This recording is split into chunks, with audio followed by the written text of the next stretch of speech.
नमस्कार दोस्तों। नेपाल में चीन लगातार रणनीतिक संपत्ति बनाने की कोशिश करता रहता है, जिससे भारत की सुरक्षा के लिए बड़ा खतरा पैदा होता है। नेपाल अपने देश में 2 इंटरनेशनल एयरपोर्ट बनाना चाहता था, जिनको बनाने की बोली में भारत भी शामिल हुआ था और अपनी रक्षा चिंताओं को नेपाल के साथ साझा करते हुए नेपाल से रिक्वेस्ट की थी, अगर वह अपने देश में एयरपोर्ट भारत की कंपनियों से नहीं बनवाना चाहता तो कोई बात नहीं, पर दुनिया की किसी भी कंपनी से बनवा सकता है, लेकिन चीन को इस योजना में मत शामिल करे।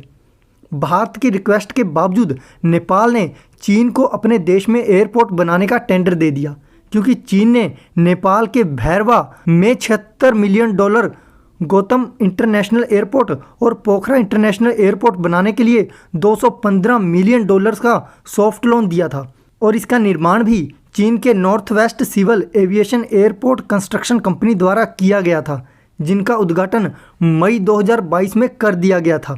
दोनों एयरपोर्ट के लिए चीन ने नेपाल को बड़े बड़े सपने दिखाए, लेकिन ना तो भैरवा एयरपोर्ट से और ना ही पोखरा एयरपोर्ट से कोई जहाज उड़ान भर सका, क्योंकि नेपाल के एक तरफ हिमालय के ऊंचे पहाड़ हैं और दूसरी तरफ भारत। अगर नेपाल को दुनिया के किसी भी देश से कनेक्ट होना है तो उसे भारत का एयर स्पेस इस्तेमाल करना ही होगा, लेकिन भारत ने दोनों एयरपोर्ट से उड़ान भरने वाली सभी फ्लाइट्स को भारतीय एयर स्पेस यूज करने से इनकार कर दिया।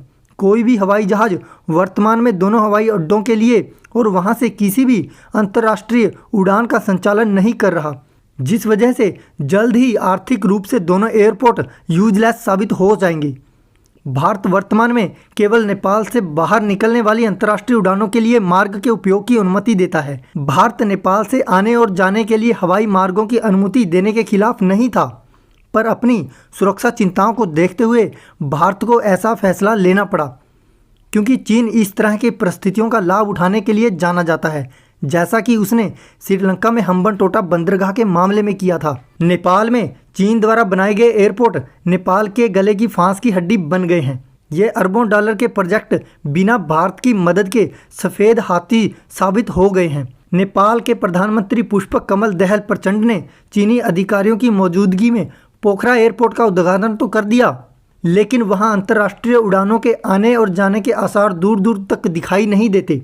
भारत पहले ही नेपाल में चीन द्वारा बनाई गई बिजली को नहीं खरीद रहा और अब चीन के बनाए एयरपोर्ट से किनारा कर रहा है।